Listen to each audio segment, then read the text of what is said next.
Welcome to Black Businesses Matter, a podcast about why Black businesses matter and the benefits of collaborating and advocating for Black businesses to drive impact. Each episode, we will cover legacy, hope, Black joy, funding sources, cultural shifts, equity, and so much more. We will provide inspiration and action while spreading some joy to a thriving community of Black business owners and leading thought leaders. Black Business Matters podcast is produced by the L3 Agency, a culturally sensitive influencer marketing and communications firm in Chicago, where relationships are our currency, passion is our profit maker, and people are our bottom line. I'm Larvetta Lofton, your host and founder of the L3 Agency. Welcome to another episode of Black Businesses Matter. I am super excited to bring up our next guest, Afenya Montgomery, because she is the founder of the iCan Collective. Just along the iCan, I don't know about you, but Nike does it well with Just Do It, and iCan does it well with I Can, and we get you. So I am excited to bring the founder and impact leader who is really helping of women of color entrepreneurs to be able to be in a space that will help their businesses thrive in Chicago.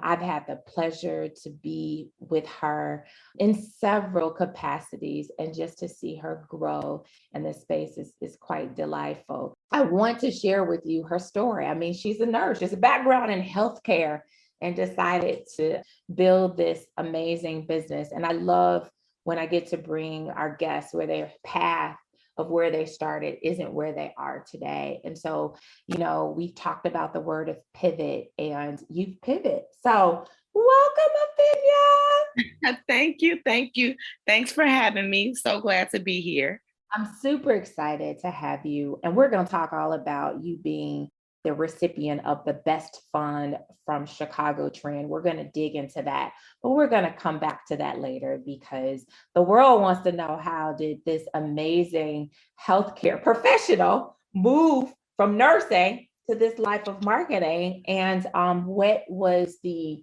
moment in your life that you knew that this is what your life's calling was?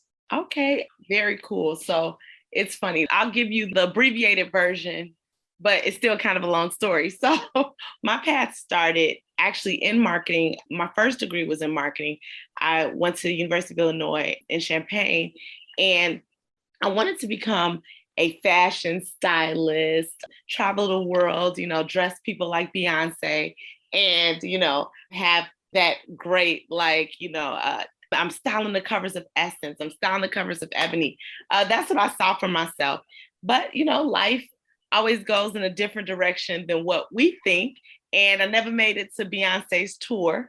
She went on tour without me, but I did end up going into the fashion retail industry and doing buying and marketing there, and ended up going into human resources. And so HR became my focus. I started working for a company, and, it was really cool, really nice. I was downtown, loved the job. But then, I started getting that sense that we sometimes get of not being fulfilled. And, to really point out the fact that I never even wanted to be an entrepreneur.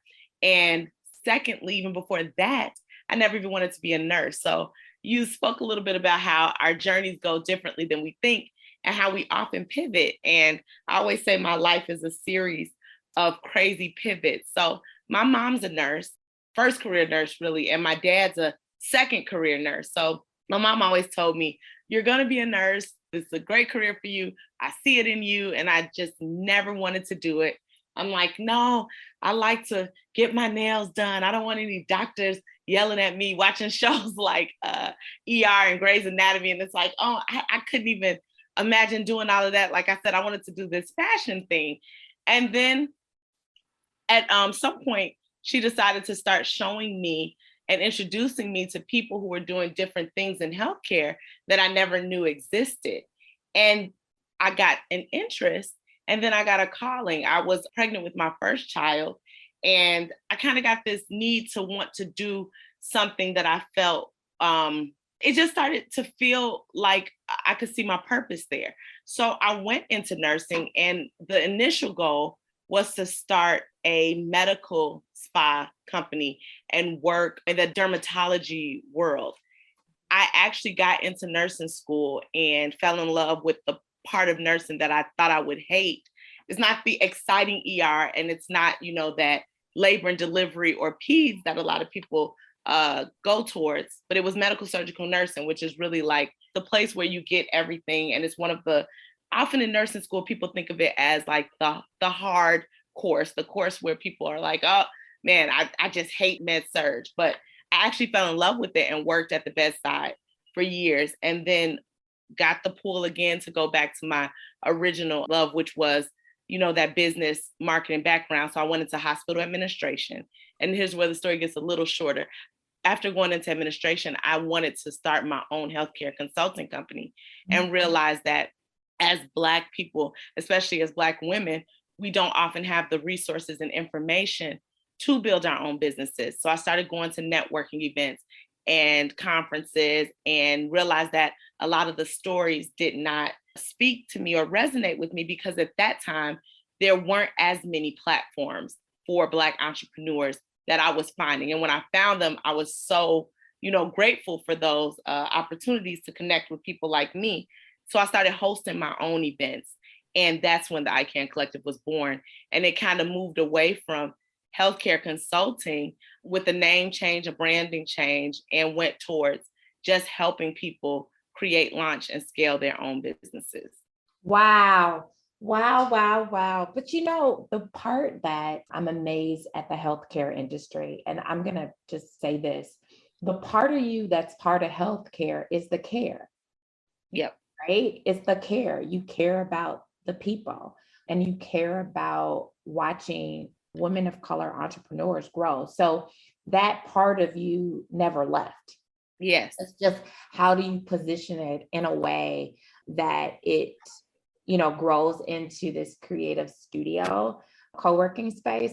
And I find that because I have friends that went into healthcare, and they say, it's weird, I'm not interested, but I feel like all of them are service-based businesses. Yes. And they are that. So you still are in the space of serving others. And so, that was one of the things I care most about, when we were launching this podcast, is that I felt like service-based industries don't get enough love, in my professional opinion. I feel like they are, helping people and maintaining people and ensuring that people have what they need so they can go out and be great in the world. And so to a certain degree, you're caretakers. You're caring for these individuals who are having these businesses, and who cares for you too. So, right. So I think that's something to think about.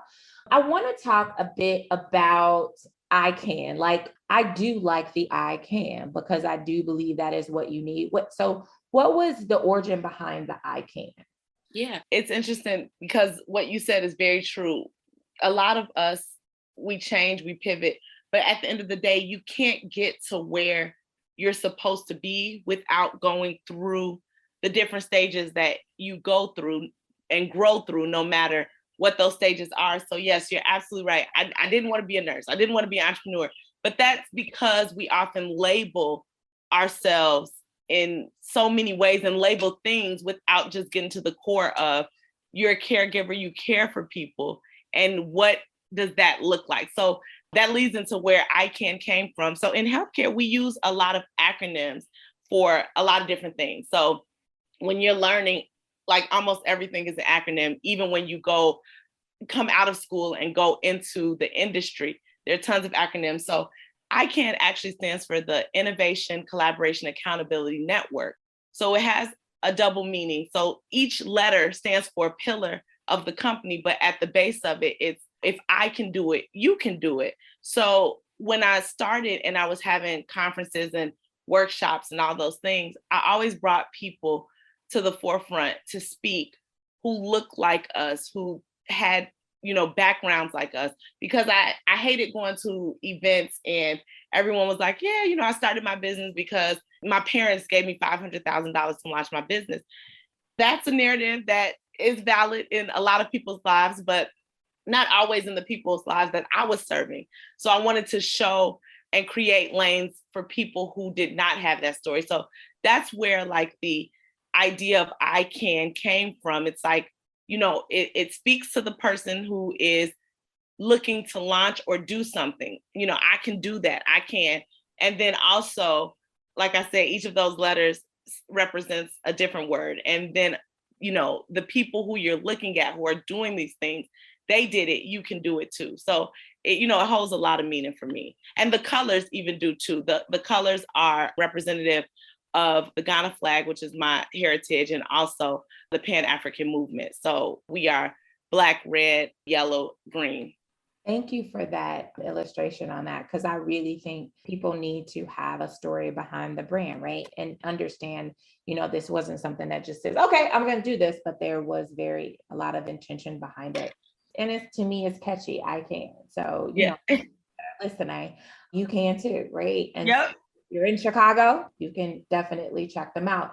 So let's dive into collaboration, because, that is one of the pillars of the iCan Collective. And I love that.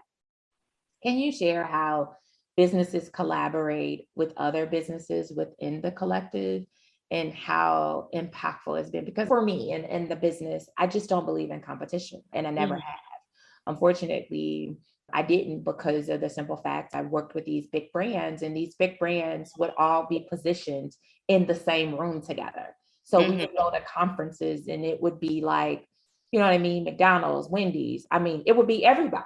And I'm like, okay, so why is there competition? Like, you guys are all figuring out ways on how to find the best vending, right? Like, I mean, it's crazy. They would be like, oh, you got a Coke ring for 2 cents per cup. Oh, okay, we're going to negotiate. Like, it's crazy. So They were sharing this information together. And I'm just like, wow, and they would position themselves. And I said, why are we in this space of feeling like we have to compete when we can ultimately, collaborate, right? And when I think of it, Afenya, I think of like, and I'm always use an example of Nike because of the opportunities I've had, working in the sports industry. But one of the things that I say is that Nike is sold at where?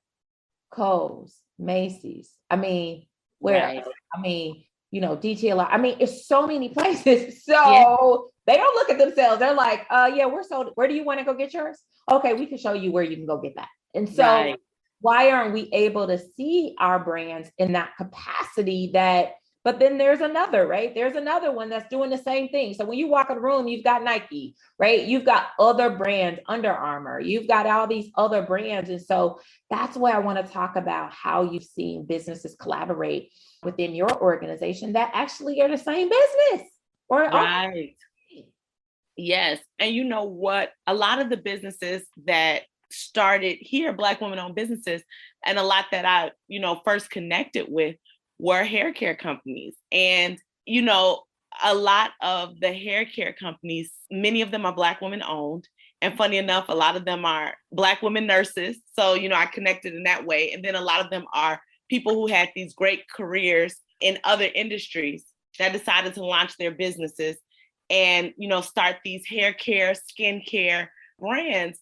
And so a lot of times I saw collaboration, and I see collaboration with aligning yourself with complementary products, but also working with each other. Like you said, those companies, McDonald's, Wendy's, all of those things, they come together. And if we don't talk about what we're getting out there and how we're getting those things, none of us win. If there's a deal, if there's an opportunity to do something better, get it more efficiently, why wouldn't we share that information? So one collaboration that stands out to me is one of my events was sponsored by a hair care company. And then I had a pop-up shop during that event, and a skincare line, still natural products. That hair care company is a major, brand, and they also had some skincare products. But they met due to that event, they met each other, the skincare line and hair care line. And then that major brand highlighted that skincare brand on their platform as another business to know in Chicago. And that really helped her blow up. And I think it really speaks to what you're saying. It does not have to be competition. It needs to be collaboration. And we need to think about ways that we can help each other and build each other. And even like in those small conversations, we're always pitching ourselves to each other. So when, we have opportunities to get together and build, we have to really take advantage of those things. And it's sad, but I really think the competition aspect is built into, our psyche from the past trauma that Black people has had. And because of that, we sometimes end up with this, like I have to step on this person's neck to get to where I have to get because there's no room at the top. When in actuality, there's a ton of room at the top. And we just have to learn how to help each other get to those positions where we all can eat. We got to create the tables for each other because nobody's giving us seats. Nobody's giving away seats. So we have to create those seats for each other. So yeah, I often see that. And in my events, I make sure that I foster conversations to happen. Because one thing that I think is very important is when you go to networking events, everybody's not an extrovert. I actually have learned to be more extroverted. I really call myself an extroverted introvert. So sometimes you can go to a networking event and just kind of sit there. And, a lot of people talk about like mean girl events.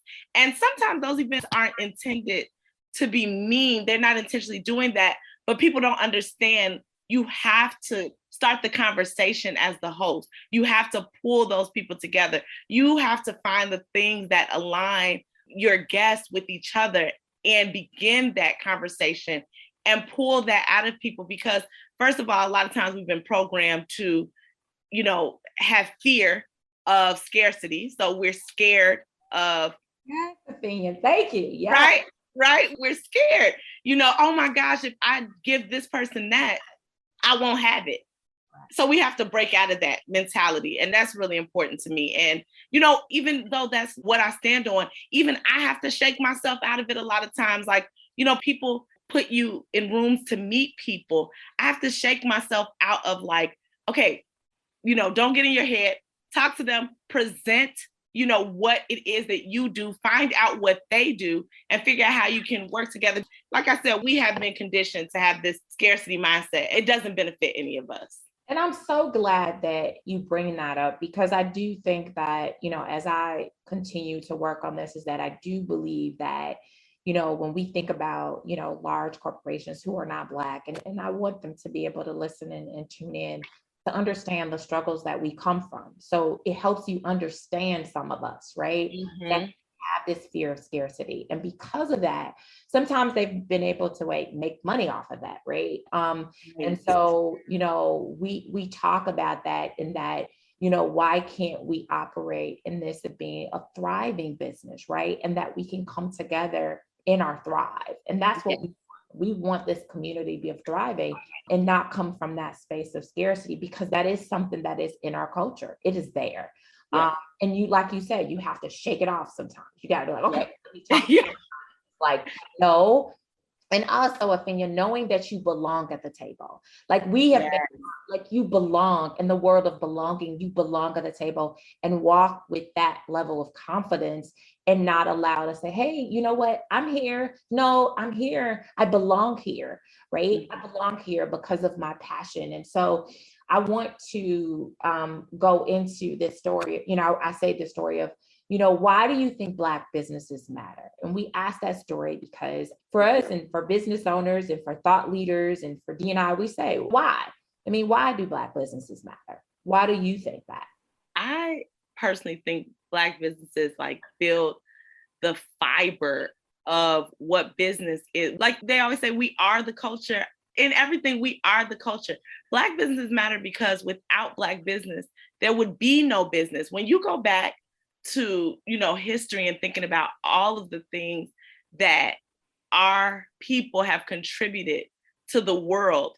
And when you look at Black business, I didn't used to realize this, when you buy a car, and then you see that car everywhere. When you start doing certain things, you see it everywhere. So I started seeing entrepreneurship everywhere. I would look at the guy selling candy, on 79th Street. And I'm like, man, that man has been there my entire life. So he has been doing that for decades. And that's entrepreneurship. You raised your family from selling candy and water on the street corner. You built a business, a small business for yourself just on the street corner. When you see that guy selling mixtapes out of his trunk, when you see that woman, making candles in her home, in her kitchen, and building that into a multi-million-dollar brand, it's how we do things. Oftentimes, we are starting from zero, because even if you come from a wealthy background or you come from a family of entrepreneurs, when you often trace back the roots of a Black family, we have come from so much. So Black businesses matter because we are the prototype. When you look at how we built our businesses, no matter what our backgrounds are, we are typically building something from nothing.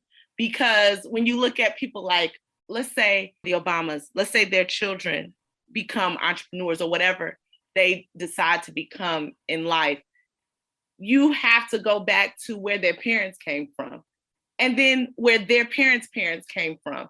And you see how hard of a road we traverse and what we can make out of where we come from. Everybody's like, oh, I want to be an Oprah. You look at Oprah's life and you're like, look at what she came from.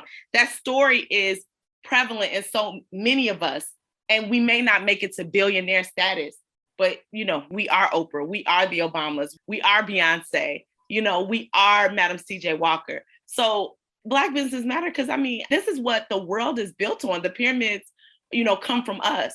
So without us and without Black business, I feel like where would the world be? The entire world. The Chicago is a part of the microcosm. Then you get, bigger, the United States. And, you trace it back. Our roots are built on us supplying the world with what it needs to run. And that's what we've always done as Black people. And our businesses are evidence of that. Oh my gosh, it just brought chills. Like when I ask that question, I get such a different, and it just brings chills because it does, it creates some kind of effect or energy Yes. that you can't describe. I actually, Afenya, crazy. So I asked she's my bonus baby and has always been my bonus baby, but I asked her, why do Black business matter? And I told her I was going to share this. And she said, because the fact that you have to call us out as Black means that we're just that powerful. Ooh. Right, Afenya, right. I was like, oh my, she was like, the fact that you call out, these are our Black businesses featured, that means that we're that powerful. Right. You don't call out, these are our white businesses. You don't say that. Right. And right. Oh my gosh, that was a gem. And it just brought chills because we are called out specifically because we're that powerful. That's it. And I believe that that's important. So let's talk about, what do you see as a trend as a business owner in your industry that you see is here to stay? I asked that question because we're looking at trends. We're as business owners, like what do you see as a trend and you believe it's here to stay? And when I say here to stay, at least for, the next 3 to 4 years until there's a new trend. And we know things are popping up every day, right? Social media changes. But what do you see that's a trend today that you believe is here to stay? You know what? So a lot of co-working spaces also double as event spaces. And, those events could be all types of things. Like I mainly focus on business events, but we do host other types of events.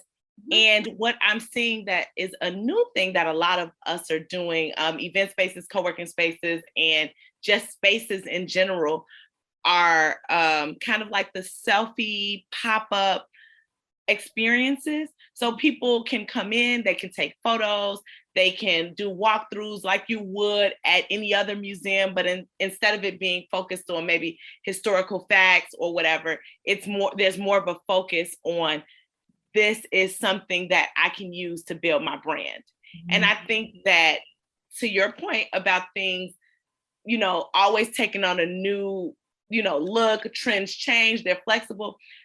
At the core of it, it's the brand building. So I think right now it looks like spaces that offer, cute backgrounds and fun themes. Maybe there's a Christmas holiday pop up at a space and everything looks very Christmassy. And then, they'll go on to Valentine's Day or whatever the case may be.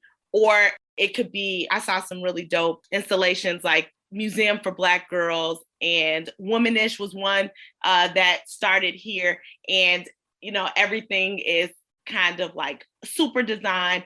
A lot of they bring in artists and support Black art by using these artists' work to show what they can do, but at the same time you can use that to build your brand. So I'm seeing that a lot in my industry, and I think it is here to stay, and I think it'll take on different faces, but at the core of it is giving people the things that they need to build their brands while also supporting, the art, or, supporting the whatever it is that theme may be. Like Museum for Black Girls really stands out to me because they have that beauty, that pop, but also that history behind it. And there's also a pop-up that is focused on Black hair. So those types of things are like really popular right now. And I think that they'll continue to grow, and we'll see a lot of that. I agree with you. I do believe that is a trend that's staying, because we all need to feed on all of our sensories, right? Mm-hmm. So we don't understand the power, like we're on social media, right? But the idea of,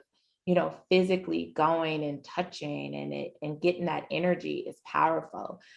It's crazy because, museums are growing. So to your point, it's like these, curated kind of museum types, they're growing in other areas. Like during COVID, right? People were going to museums, like they started to open up. And I love that you brought that, because recently I went to the African American Black Music Museum in Nashville, and just being in the space and Black music, it just did something for me. It's just, and going from room to room and experiencing and learning. And I've seen the fact that co-working space can really transform and feed that sense, those senses, to really create, I think, some kind of sensory overload, right?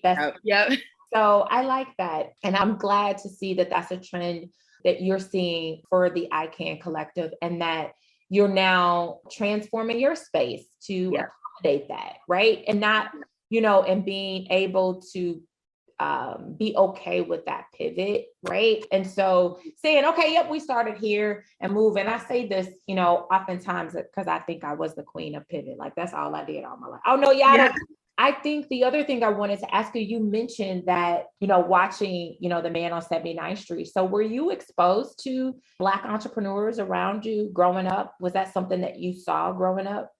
I did not. And that's why I never thought of it as an option. I was like, oh, I couldn't imagine not knowing where my next check was coming from. I need a job where, I get paid every 2 weeks, no exceptions. That's kind of like what I thought.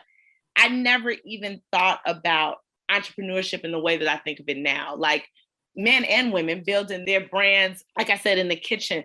I never even thought of entrepreneurship like that. And thinking back, I remember, like I said, the candy guy on the 79th Street, but also like the candy lady on the block, and people who are doing hair out of their homes, or even doing hair in salons, or owning the salon.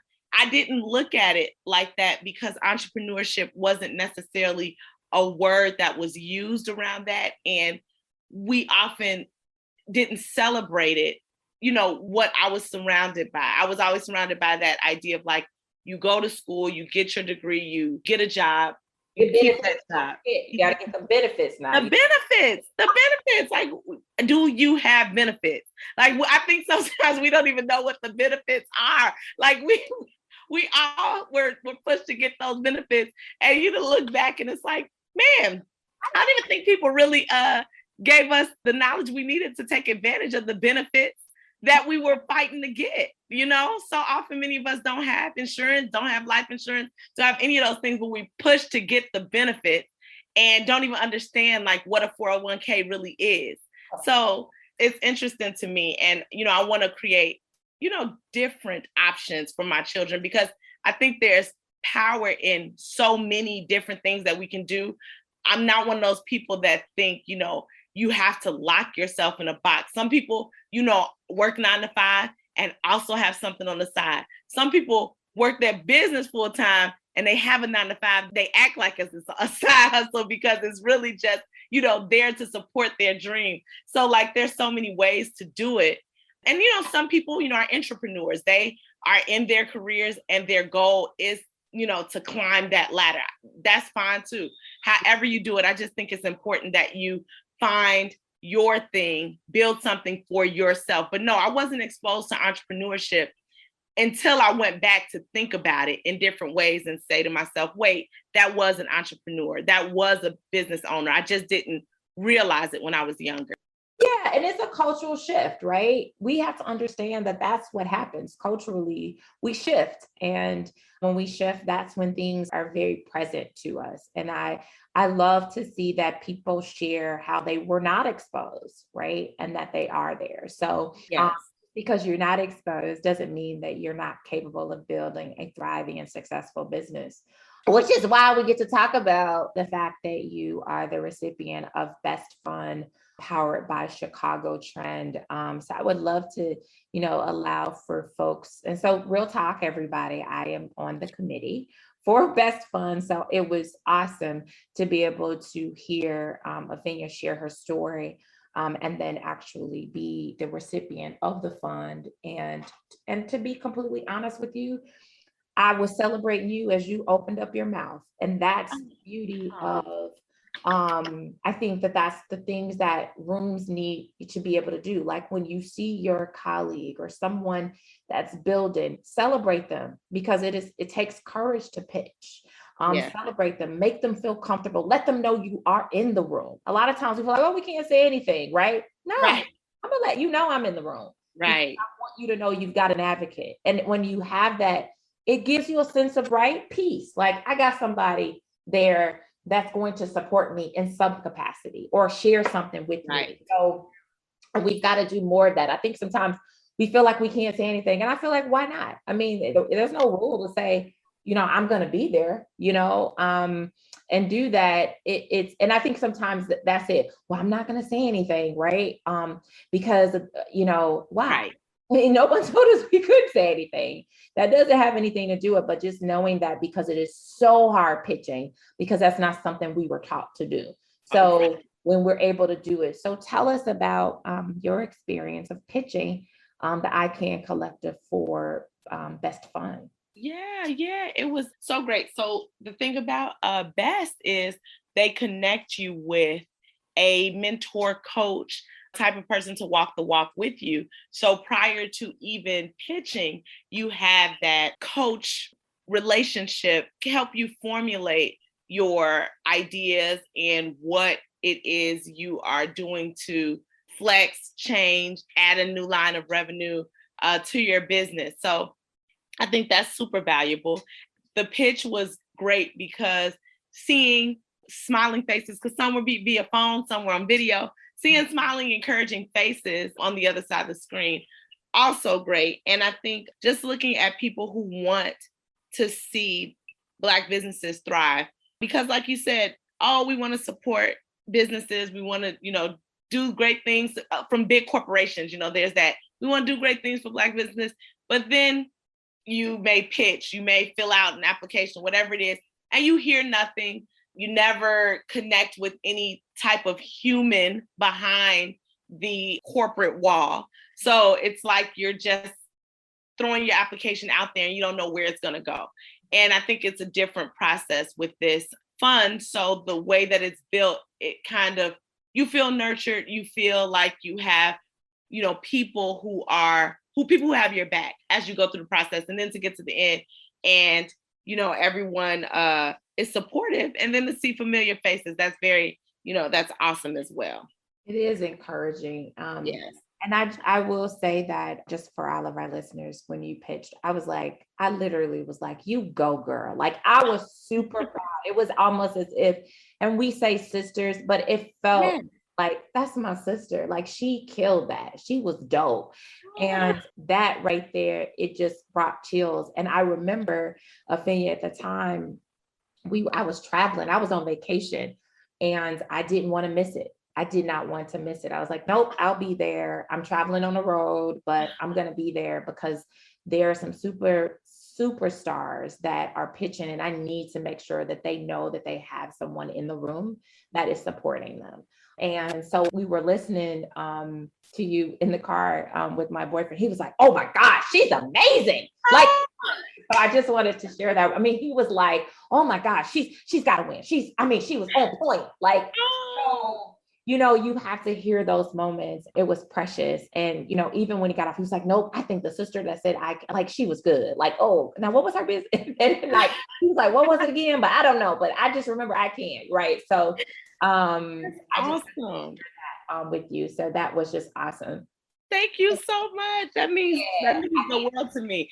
Because pitching it, like you said, is not easy. And I had to learn. I remember my first time, and this wasn't even a pitch. I was presenting something at work, and the whole time I was like, my voice shook. And after that, I was like, I will never do that again. I will never shake. So, like, it's just a process. So for anybody out there who's listening, who it's your first time doing something, or like you are growing your business or whatever it is, just work through the process. It takes a lot to do a new thing. And pitching is new to me because, I like to write. I don't necessarily love speaking, but I've learned to love it and embrace it. And it's just like I had to do for math growing up. You have to learn to love the things that you're not good at. They always say be uncomfortable. I wasn't comfortable speaking and like pitching, and your business is your baby. So it's like, hey, everybody, look at something that I love and critique it. You have to get a thick skin, and you have to learn to be confident about what you're putting out into the world. So no matter what, take any criticism as just a way to grow.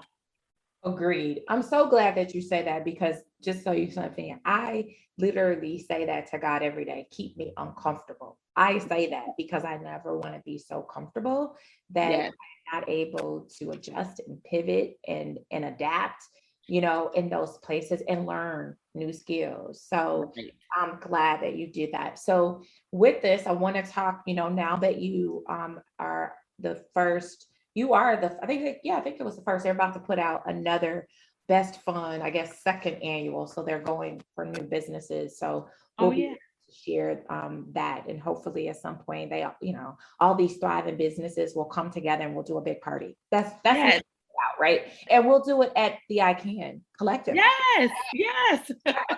I didn't create a whole job right now. Look, and that's perfect. That's perfect because you know how to execute things. So look, I'm with it. So that's in the future for those listening. We're gonna have us a big Best Fun party, and it's gonna be at the iCan Collective with all of the thriving businesses. So I want to talk about what's been your greatest struggle with maintaining a thriving business. Yeah, I think one of the biggest things is building brand awareness. And here's the thing, iCan will be 5 next year, but the physical space came about in November 2019. So we had to shut down only a few months after opening because of the pandemic. So, that momentum, came to a halt. Like, I think without the pandemic, we would have been really thriving and bigger than we are today. And the hardest part for me, it's always about getting your brand out there. And then when you do have it out there, making sure the messaging is right, because I feel like I'm in an industry that, like you said, service-based businesses are a little different. So like if there were a product and I was selling like, I sell cell phone cases, that can be a little bit easier for a person to like, do you need a cell phone case or do you not? Is there something about this cell phone case that is different than the next? But when you're pushing a service or like co-working space, first off, I had to kind of educate my audience on what that even is, because, co-working was really created for the WeWork audience, where in the beginning, co-workers didn't even look like us. first off, a lot of us weren't even, going to places outside of the home or a job, a building that, our job was housed in to work. And then people started doing the Starbucks, coffee houses and things like that. But even educating my audience on like why there's value in co-working space, why there's value in getting these professional photos done in a space that can help you promote your business. So there's that education factor. And then when you say event venue, a lot of times, people think birthday parties and baby showers. So like even educating on the fact that you can host a workshop, you can host a best fund entrepreneurship party, you can host a party for your business. That was also a different concept for a lot of people. So I think a lot of times for a business like mine, it's building brand awareness and then that education that's required to get the people you're actually targeting into your space. Because sometimes it's like, oh my gosh, I'm targeting this big group of people. For me, Black women entrepreneurs or, people of color who are in entrepreneurship. But you still have to figure out a way to speak to those people so that they want to be involved in what you're building. Because, there's so many places that people can be. There's so many, especially as an entrepreneur, we have like a million things going. We're not always in tune to what's out there besides what we're building, So being able to connect to those people has always been a constant. Like I'm constantly working at that. And I'm glad you said that. I mean, it's a constant struggle to build your brand. And people, I think sometimes believe, and I say this all the time within my organization, people believe if they got a logo, right? And they've got some like done, and it's a brand build and it evolves, over. Right. And you have to be ready to do that, but it takes a lot of time, right? It's something that happens overnight. I'm glad that you say that that's the struggle. And I think the other thing that I wanted as I was listening to you is we need to make sure that, people who work for companies to say, hey, can I get a membership at iCan because I'm a Black girl who just wants space with, those people because I don't have it at the company. I think that's the other thing. And we work in those capacities did that, right? There were companies, major companies, and they would have, a small team in a market like a Chicago, and they were out of this, but employees would say, hey, can we go to rework so we can just come out of the homes? Right. Well, if you work for an organization and you want to come out of your home, but you want to force your company to say this service company, right? Because that's how we win as service-based, right? You're not selling a product. And I'm passionate about that opinion because I don't, when I look at all the funds that were out, they were not helping service-based businesses. Right. So we have the ability to tell these organizations or people that work for these organizations, hey, I work from home, but sometimes I need 2 days a week and I want to go into a space that looks like me. So that I can thrive and be my best self at your organization.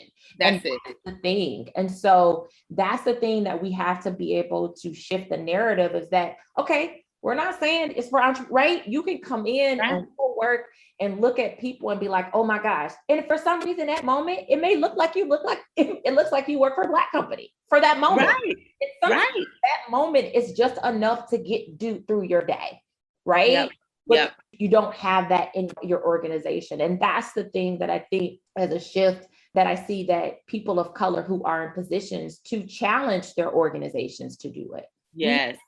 To challenge them and say, hey, can we afford to do this? We're paying at WeWork, but WeWork, I still got to get on the train. I got to do this. I got my community that's up the street and I could do this. But the performance of it, right? The ROI for a company is huge because that's the thing, right? So really helping us to be able to do that. And so I want to make sure as we talk, and we're going to talk to make sure that people know how to find the iCan Collective. Before we go into that, this is the question I ask every guest because we believe that it is important to know as entrepreneurs what that is. The question I want to ask you is what brings you joy? Oh, that's a beautiful question. You actually said it. When I look around a room and I see people coming together, the vision you just gave when you said, in that moment, you feel like you're working in a Black company because you just came out of, this bubble into this space that celebrates you. It brings me joy to bring people together, to get that feeling that you just described. I was really intentional about using Black artists for the walls in the space, like the paintings that we have up. Everything is designed to give you that feeling. And it brings me joy to impart that feeling on others. Like if I have an event or, we have like a session and people feel that way, I really, really, really get joy from that. And that is what keeps me going. Because, as a business owner, you quit every day, right? Like, oh man, why am I doing that? I could go get a whole job that pays me every 2 weeks to do this. And then I think about what I would really feel like if I stopped. And, people are always like, you don't always have to work. But that cliche thing about when you love it, it doesn't feel like work. It's really true. It's really true. When I'm in my zone, I love it. Like I truly love it. I love researching people. I love looking people up and seeing like, oh my gosh, who's this person that built this? That's literally how I came to know of you, Larvetta. Like you were everywhere. You were everywhere doing awesome things. And that is like my first intro to who you were. And then I would see you at certain types of events. And, the people you surround yourself with are always awesome people, Black people doing great things. So I truly feel that sense of joy just by doing the work that I do. And I know that's like kind of cliche and kind of like, I love working, but no, I truly do. I love seeing people because it's the work, but it's also like the fruit of the labor that I really enjoy. Labor. And that's what I truly believe that God gives us every day is that you will see the fruits of your labor. And it just doesn't all happen at the same time, right? It happens, everybody's harvest comes at different moments. And that's the part that we all have to look at. It may be, this is the harvest in the win time for your friend, for, someone and then let them win, let them shine for that moment. And I think that's the part that we have to look at it like, and we all look at it and be like, well, when is my time? Oh, it's coming, right? And so I want to take this opportunity to make sure people know how to connect with you with iCan so that one, people can continue to support what you're doing because you are making an impact. And two, make sure that people not only support, and this is the thing that I say, support comes in a space of investing, right? Invest in the business in some capacity. Could be giving your time, giving your expertise. We need more of that. And so making sure that there's opportunities for that to happen. So please share how people connect with you on social media, your website, and any other resource that you may have going on that you want people to know about that you are launching. Yeah, so you can always connect with me at the iCan Collective. Never forget the iCancollective.com and all social media platforms. And I have worked super hard on Google. So when you Google iCan Collective, we come up. Even if you do forget you'll see us. And we definitely always have opportunities for speakers to speak. So if you just email info@theicancollective.com, we're always putting together events and pop-ups that support Black-owned businesses. We have networking events, conferences, workshops. I like to bring in people who have a story and you may not have looked at them like, this entrepreneur because maybe you're seeing them on TV do something different, but they really have this entrepreneurial journey that's interesting and dynamic and something that you should know about. So we have events that you can connect with at theicancollective.com again, and find us on all social media, follow. You can drop a DM. I do check DMs, but email is just optimal because we know we would get those emails and the DMs won't get lost among all types of things that come into the inbox on social media. But definitely connect, like pictures, follow, talk under the pictures, we talk back. So anything that you can do to kind of support the movement, even if it's just sharing a post. If you see something interesting, share it at us, mention us, hashtag us.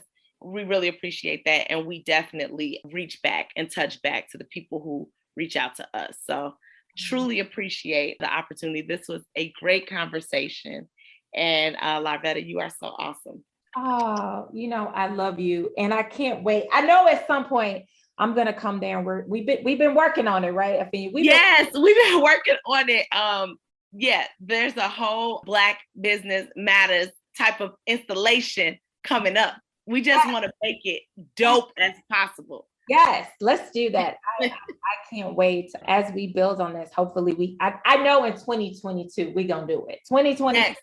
It's coming. I didn't put it out there. And if I put it out there, we know it's gonna happen. So it's already written. It's already written. It's always done. You guys have heard it first that iCan Collective in Chicago. If you don't know about it, please make sure you find out about it. Support them, visit them, tell your companies about them as a place to host events, or perhaps you can co-work there with some of your colleagues and perhaps do a workshop virtually. They have all the tools and resources, and you have an amazing founder that supports that level of connectivity. So we're excited. We're excited about her being the recipient of the best fund, and that she's able to do more and expand on her vision and continue to build the brand. We're super excited to be able to see a Black business thrive and get that money, because she is able to do more with what she has. And she's in the South Loop community. I forgot, Afenya, where are you located? Oh yeah, meant to say that.